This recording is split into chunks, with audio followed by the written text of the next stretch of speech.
నా వీక్షకులందరికీ శుభోదయం. నేను దా. అధిక రక్తపోటు దీర్ఘకాలిక మూత్రపిండ వ్యాధికి ఎలా దారితీస్తుందనేది పురుధావన్ మరియు నేటి చర్చనీయాంశం. ఒక వ్యక్తిలో అధిక రక్తపోటు పెరగకుండా మరియు ఈ పెరుగుదలతో వచ్చే సంక్లిష్టతలను నివారించడానికి ఏమి చేయాలనే దానిపై నా ఆలోచనలను కూడా నేను పంచుకుంటాను. రక్త నాళాల గోడపై రక్తం నెట్టడం ద్వారా రక్తాన్ని శరీరమంతా తీసుకువెళ్లే పీడనం అని పిలుస్తారు. దీనిని ధమనులు అని కూడా పిలుస్తారు. వారి ప్రధాన పని మన గుండె నుండి ఇతర అవయవాలకు రక్తాన్ని తీసుకువెళ్లడం. రోజంతా మీ రక్తపోటులో స్వల్ప హెచ్చుతగ్గులు ఉండటం సాధారణమైనప్పటికీ విపరీతమైన పెరుగుదల లేదా తగ్గుదల నేరుగా అంతర్లీన ఆరోగ్య సమస్యలను సూచిస్తుంది. వీటిని నివారించాలి.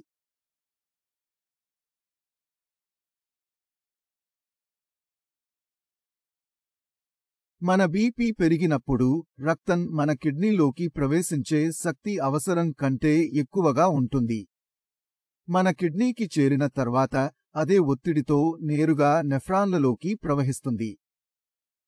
దురదృష్టవశాత్తు ఈ రక్తాన్ని నెఫ్రాన్కు తీసుకువెళ్లడానికి బాధ్యత వహించే పాత్ర చాలా చిన్నది, దాదాపు 7 నానోమీటర్లు.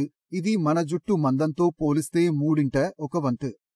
ఈ పీడనం కారణంగా పగిలిపోకుండా ఉండటానికి నెఫ్రాన్లు కణాల సహజ పనితీరును మారుస్తాయి, వాటిని దృఢంగా చేస్తాయి. ఇవి కాలక్రమేణా మంటను కలిగిస్తాయి. మరియు నెఫ్రాన్స్ యొక్క ధమనుల సరఫరా లోపల ఈ వాపు కారణంగా ధమనుల ల్యూమన్ పరిమాణం చిన్నదిగా మారుతుంది. మరియు అది చిన్నదిగా మారుతుంది. ఏమి జరుగుతుంది? రక్త సరఫరా కూడా తగ్గుతుంది. మరియు ఈ తగ్గిన రక్త సరఫరా కారణంగా ఆక్సిజన్ మొత్తం ఆహారం మూత్రపిండాల భాగానికి తక్కువ మొత్తంలో చేరుతుంది. మరియు కిడ్నీ లోపల ఆక్సిజన్ మరియు ఆహారం పరిమిత సరఫరా ఉన్నందున మూత్రపిండాల పరిమాణం చిన్నదిగా మారుతుంది. మరియు రోగి యొక్క అల్ట్రాసౌండ్ నివేదికలో మూత్రపిండాల పరిమాణం ఇప్పుడు చిన్నదిగా ఉందని మనం చూడవచ్చు. ఇది తేలికగా తీసుకోవలసిన అవసరం లేదు, ఎందుకంటే ఇది మూత్రపిండము తగ్గిపోవడానికి దారితీస్తుంది. ఇది పెరిగిన క్రియేటినిన్, యూరియా, పొటాషియం మరియు ఇతర వ్యర్థ పదార్థాలు ఒక వ్యక్తి యొక్క శరీరంలో బయటకు వెళ్లడానికి బదులుగా పేరుకుపోవడం వంటి సమస్యలతో వస్తుంది. ఈ చక్రం అంతిమంగా నెఫ్రాన్ల సహజ పనితీరుకు ఆటంకం కలిగిస్తుంది. దీనివల్ల నాళాలు గట్టిపడతాయి మరియు కాలక్రమేణా ఎర్రబడతాయి. మొత్తం ప్రక్రియ క్రమంగా మూత్రపిండాలను దెబ్బతీస్తుంది. మూత్రపిండాల పనితీరు తగ్గుతుంది. ఆరోగ్యకరమైన మానవుని శరీరం ఆరోగ్యకరమైన పనితీరుకు ముఖ్యమైన వివిధ ఖనిజాలను కలిగి ఉంటుంది. కానీ ఆరోగ్యకరమైన వ్యక్తిలో మూత్రపిండాలు ఈ అదనపు పదార్థాలను ఫిల్టర్ చేస్తుంది, తద్వారా స్థాయిలు ఏ సమయంలోనూ పెరగనివ్వవు. అయితే దీర్ఘకాలిక కిడ్నీ రోగిలో కిడ్నీలోని ఫిల్టర్లు సరిగా పనిచేయవు. అందువల్ల ఒక వ్యక్తి వారి ఆహారం మరియు మూత్రపిండాల నష్టాన్ని తీవ్రతరం చేసే ఇతర ఆరోగ్య సంబంధిత సమస్యలపై అదనపు జాగ్రత్తలు తీసుకోవడం చాలా అవసరం. ఇప్పుడు నాకు సాధారణంగా వచ్చే ఒక ప్రశ్న ఏమిటంటే, నా రక్తపోటు ఎక్కువగా ఉంటే నాకు ఎలా తెలుస్తుంది? సరైన నిర్ధారణకు రావడానికి ఏకైక మార్గం దానిని కొలవడం. ఆదర్శ రక్తపోటు 120/80 mmHg. సాధారణంగా అధిక రక్తపోటు ఏదైనా కనిపించే లక్షణాలు లేదా అంతర్లీన సమస్యను నేరుగా సూచించే సంకేతాలతో రాదు. అందువల్ల మీ రక్తపోటు స్థాయిలు పెరిగినట్లు మీరు కనుగొంటే మీరు మీ క్రియేటినిన్ స్థాయి మరియు మీ GFRని తనిఖీ చేయడానికి మరియు మీకు CKD ఉందో లేదో తెలుసుకోవడానికి రక్త తనిఖీకి వెళ్ళాలి. ఒక వ్యక్తి CKDతో బాధపడుతున్నప్పుడు అధిక రక్తపోటు కారణంగా ప్రోటీన్, పొటాషియం, భాస్వరం మరియు సోడియం వంటి చాలా విషయాలు మూత్రపిండాల వ్యాధితో పెరుగుతాయి. ఇది ఇతర ఆరోగ్య ప్రమాదాలను సృష్టిస్తుంది.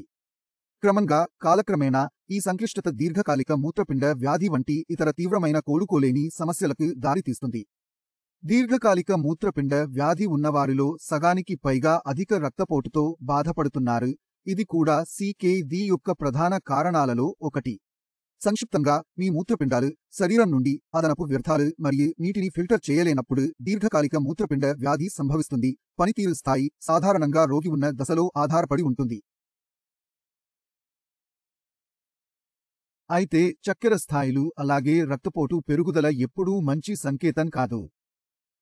ఒక వ్యక్తిలోని మూత్రపిండాలు రక్తపోటును సమతుల్యం చేయడం, రక్తహీనతను నివారించడం, ఎర్ర రక్త కణాలను గుణించడం మరియు శరీరం యొక్క యాసిడ్ స్థాయిలను నిర్వహించడం వంటి వాటికి కూడా బాధ్యత వహిస్తాయి. ఇవన్నీ ఆరోగ్యకరమైన జీవితానికి అవసరం. దురదృష్టవశాత్తు మీ మూత్రపిండాలు సరిగ్గా పనిచేయనప్పుడు వ్యర్థాలు మీ శరీరంలో ప్రమాదకరమైన అధిక మొత్తంలో పేరుకుపోతాయి. ఇది మిమ్మల్ని అస్వస్థతకు గురిచేస్తుంది. మీరు అధిక రక్తపోటు, రక్తహీనత, బలహీనమైన ఎముకలు, పేద పోషకాహార ఆరోగ్యం మరియు నరాల నష్టం వంటి సమస్యలను అభివృద్ధి చేయవచ్చు. అందువల్ల మూత్రపిండాల వ్యాధి మీ గుండె మరియు రక్త నాళాల సమస్యలను అభివృద్ధి చేసే ప్రమాదాన్ని పెంచుతుంది. ఈ ఆరోగ్య సమస్యలు కాలక్రమేణా తరచుగా లక్షణాలు లేకుండా నెమ్మదిగా అభివృద్ధి చెందుతాయి. CKD పూర్తి మూత్రపిండ వైఫల్యం వరకు పురోగమిస్తుంది మరియు ఇది మూత్రపిండ మార్పిడి లేదా జీవితాన్ని నిలబెట్టడానికి డయాలసిస్కు దారితీస్తుంది. ఈ పరిణామాలను ముందుగానే గుర్తించి చికిత్స చేస్తే వాటిని నివారించవచ్చు లేదా ఆలస్యం చేయవచ్చు. ఒక వైద్యుడిగా ధూమపానం, మద్యపానం మానేయమని నేను నా రోగులకు సలహా ఇస్తున్నాను, ఎందుకంటే రెండూ రక్తపోటు పెరుగుదలకు గణనీయంగా దోహదం చేస్తాయి. దీనితో రక్తపోటు ప్రసరణను మెరుగుపరచడానికి రోజుకు కనీసం 30 నిమిషాలు శారీరకంగా చురుకుగా ఉండటం మంచిది. అధిక పరిమాణంలో సోడియం కలిగి ఉండటం వల్ల మీ గుండె మరియు మూత్రపిండాలపై నేరుగా ప్రభావం చూపుతుంది, కాబట్టి అధిక సోడియం ఆహారం తీసుకోవడం మంచిది కాదు. సమతుల్య ఆహారం తీసుకోవడం కూడా ప్రతి ఒక్కరికి చాలా ముఖ్యం. అటువంటి ఆహారంతో మీ కొలెస్ట్రాల్ మరియు అదనపు కొవ్వును తగ్గించవచ్చు మరియు ఇది మీకు ఎక్కువ కాలం ఉండేందుకు సహాయపడుతుంది. ఈ వ్యాధి అదనంగా సాధారణ రక్తపోటు స్థాయిలతో ఒక వ్యక్తి దృష్టి నష్టం, గుండె వైఫల్యం, గుండెపోటు మరియు స్ట్రోక్ వంటి తీవ్రమైన ఆరోగ్య సమస్యల నుండి సురక్షితంగా ఉంటాడు. మీరు ఇప్పటికే అధిక రక్తపోటు లేదా అధిక చక్కెర స్థాయిని కలిగి ఉన్నట్లయితే మీ వైద్యుడిని క్రమం తప్పకుండా సంప్రదించడం కూడా మంచిది. ఎందుకంటే మీరు అధిక రక్తపోటు లేదా షుగర్ ఉన్న రోగి అయితే CKD వచ్చే అవకాశాలు చాలా ఎక్కువ. అధిక రక్తపోటు లేదా షుగర్తో బాధపడుతున్న నలుగురిలో ఒకరికి CKD వస్తుంది. కాబట్టి మీ వైద్యుడిని సంప్రదించడం చాలా ముఖ్యం. నేను ఇంతకు ముందే చెప్పినట్లుగా పెరిగిన రక్తపోటు యొక్క ప్రత్యక్ష సంకేతాలు లేదా లక్షణాలు ఉండకపోవచ్చు, కానీ నా వీక్షకులందరికీ పెద్దగా సూచించే చిన్న సంకేతాలు మరియు సంఘటనలను విస్మరించవద్దని నేను సూచిస్తున్నాను. దీంతో ఈ వీడియో ముగింపుకు వచ్చేశాను. అధిక రక్తపోటు CKDకి ప్రధాన కారణాలలో ఒకటి మరియు మీరు మీ రక్తపోటు స్థాయిలను ఎలా నిర్వహించగలరో మీ అందరికీ స్పష్టమైన చిత్రం లభిస్తుందని నేను ఆశిస్తున్నాను. భవిష్యత్తులో కిడ్నీ సంబంధిత సమస్యలు తలెత్తకుండా ఉండేందుకు ప్రతి ఒక్కరూ తమ రక్తపోటును చెక్ చేసుకోవాలని నేను సలహా ఇస్తున్నాను. మరో ఆసక్తికరమైన అంశంతో మీ అందరినీ తదుపరిసారి కలుస్తాను. అప్పటి వరకు జాగ్రత్తగా ఉండు మరియు మంచి రోజు.